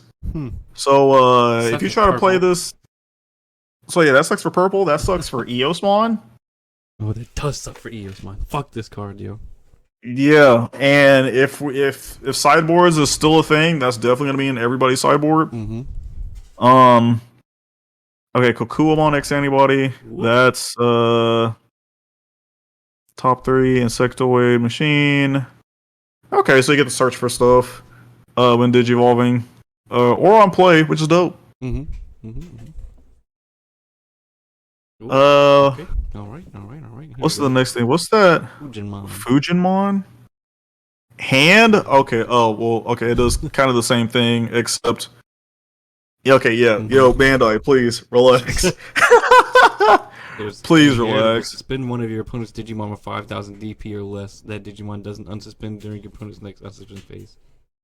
What? Yeah, that's fantastic. Yeah, put that in like green. Have that as an inheritable in my green gotcha deck. Mm-hmm. Oh wait, no, that's a level 6. Ooh, I don't know what that would be in then. Grandest Kawagamon. When Digivolving, suspend one of your opponent's Digimon. Then, if this Digimon is attacking, you may switch the target of the attack to one of your opponent's suspended Digimon. Your turn then to 4,000 DP for free. And then, if it has X Antibody or Grand Kawaga in its Digivolution sources, suspend one of your opponent's Digimon and unsuspend this Digimon. Wow. That's crazy. Mm-hmm. That's nice. Wow. Okay. Dino Tigermon. So you can Digivolve from Saber Leomon. When attacking, if a Digimon with Leomon in its sources or X Antibody, suspend one of your opponent's Digimons or Tamers. And then once returned, when an opponent's Digimon or Tamer becomes suspended, unsuspend this Digimon. That's busted. Yeah. All right. And then we got some of the X Antibody stuff. Tapermon, I think art-wise looks pretty dope. Mm-hmm. While this Digimon has 2 or more colors in it, gains 1,000. So that's awesome. I think shout out to John, aka Code Unlocks, because I feel like he's gonna put this in his Ragnar Wardmon deck. Also, we got another Monochromon, which I think is a blocker. Yep. Yeah, but you lose 3 memory. Yep. But it's multicolor. It is multicolor, which is nice. We got this Doramon or Greydamon, yes, and then it'll evolve into Doramon. Reveal the top 3 cards, add a card with Alphamon in its name and whatnot. At the end of the attack, this Digimon's Alphamon, delete one of your opponent's Digimon with a play cost of 5 or less. That's something. Goodness. All right, what's next? We got Mega Dramon. Delete one of your opponent's Digimon or Tamers with a play cost of 3 or less. Wow. That's busted. Because if this Digimon has Machine or Dragonkin in its traits, when attacking, delete one of your opponent's. Oh my gosh. Holy shit. So Black War Greymon gets a buff with that. That's crazy. There you go, Alphamon. I know everybody was crazy about this card because I guess it's because it's a rare and not an SR. But you can place like an X antibody in its traits from your trash under this card. And then once per turn, if you put a card from to its Digivolution sources, you get to de-Digivolve 1, which is nice. But that's not. But the secret rare to this set, I think, is the crazy thing. Oh yeah. Okay. Raidamon. I don't know. Okay, on play, and then it does some stuff that's okay. Now this next card though. This card, Galmon. This card's insane. You can Digivolve on a Black War Greymon for 2. And it's also treated as a Greymon. Security type +1. And it has security +1, reboot. And this Digimon is black. Blitz? Yeah. What the hell is this card? It does so much stuff.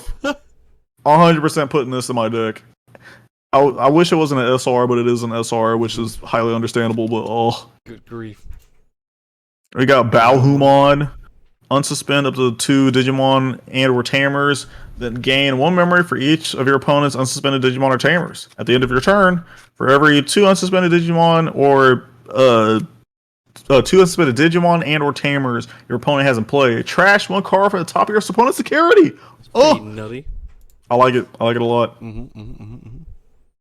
We got so with purple, the only thing I really want to talk about is the purple yellow stuff, which is Maikumon and its evolution line.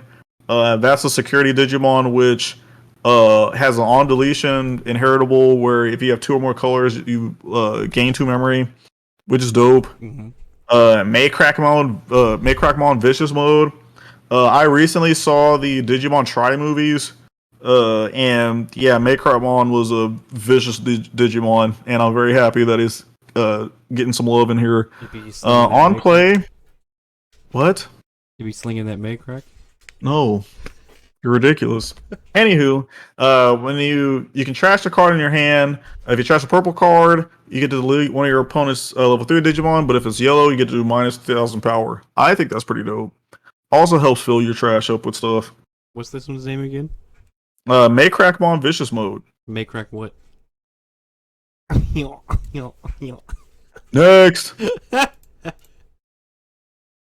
Ridiculous. And then Ragulmon. Yeah, this Digimon was vicious. On play 1 purple or yellow Digimon with 6,000 power from your trash without paying its memory cost. If you have 1 or fewer security cards, you could play a level 6 or lower Digimon card with Angel or Fallen Angel in its traits from your trash without paying its memory. Then at the end of your turn, you may DNA Digivolve this Digimon as one of your other Digimon in play into a Digimon with DNA Digivolution. So basically you get the DNA Digivolve, aka Jawgrass Digivolve, at the end of the turn. And I know what the Digimon is that you're supposed to do this with, which is crazy. So yeah, the 3rd page, and that's the Digimon that you're supposed to go into, or Denimon. This card is freaking busted because like DNA Digivolve, yeah, you do it for free with a purple level 6 or yellow level 6. But when Digivolving, if you did DNA Digivolve it, you have to delete one of your opponent's Digimon with a level 6 or higher and all of their level 5 Digimon. Holy shit. Crazy. And then for each Digimon deleted by this effect, you recover 1. What? Oh, that's insane. And then on deletion, you can trash the top card of your security. To play this card without this card. Yeah. But God, that's crazy. But let's not forget Omnimon Merciful Mode, baby. That's nice. They said fuck black and purple. Yes, but you can Digivolve it on top of an Omnimon for 3. So basically, you can Digivolve this to Omnimon Zwart Defeat, Blitz Omni, any of those Omnis. And then with Digivolving for each card with Mega and its traits, you delete one of your opponent's Digimon, then place 10 cards from the bottom of your opponent's trash into, or sorry, place 10 cards from your opponent's trash to the bottom of their deck. Then at the start of your turn, you have to trash the top card of this Digimon. And then if you do, you have to trash the top card of your opponent's security card. So there's like a little give and take there. Mm-hmm. But yo, that card against purple, oh yeah, you're done. Yeah, purple's donezo. Yeah. And now we got the dual tamers to go along with it, Tai Kamiya and Kairi Kamiya. So the brother and sister. If you have 3 or less security, gain a memory. If your opponent has 3 or fewer security, gain a memory. So that's pretty nice. When one of your red or yellow Digimon attacks, you can suspend it to have all your opponent's security Digimon get minus 2,000. That's pretty nice. Mm-hmm. We got Matashita and Sora Takanouchi, who's I think is like the love interest. But if you have 8 or more cards in hand, gain a memory. If your opponent has 8 or more cards, you gain a memory. If one of your blue or red Digimon becomes unsuspended, you can suspend this card to return a level 3 back to the hand, which is okay. I don't know how. Maybe you'll see play, probably not. TK Takaishi Izuyazumi. This card is in a bunch of yellow-green decks, because if you have a level 5 or higher Digimon in play, you gain a memory. If your opponent has a level 5 or higher, you gain a memory. Then when one of your Digimon digivolves into a yellow or green Digimon, you can suspend this tamer to have to do minus 1,000 power to one of your opponent's Digimon, which is nice. Mm-hmm. Mimi and Joe Keto. If you have a suspended Digimon at the start of your turn, you get to gain a memory. If your opponent does, you get to gain a memory. When one of your green or blue Digimon deletes an opponent's Digimon in battle and survives, you can suspend this tamer to draw a card. So you mainly want to put this in like a green deck that has piercing. Or if you can give piercing to one of your blue Digimon, that's awesome too. So that's pretty much it on that. We also see Cool Boy. Yes, Cool Boy. This is basically like Analog Boy, but for X Antibody. Mm-hmm. So for those that are hyped for the X Antibody cards, there you go. There you go. Add a Digimon and an option with X Antibody. Yeah, it was pretty nice. Mm-hmm. Okay, we have some like crazy option cards. If I remember correctly, we have. Wait, go back up. So so most of these I think are like X Antibody versions of cards that we already have. Like I think the third one there is like Gaia Force, but with probably some like different effects. You mind clicking on it? This one? Yeah. Gaia Force Zero. Yeah, Gaia Force Zero. So if you have X Antibody, if you have a Digimon X Antibody in its source is reduced, the memory cost of this card by 2.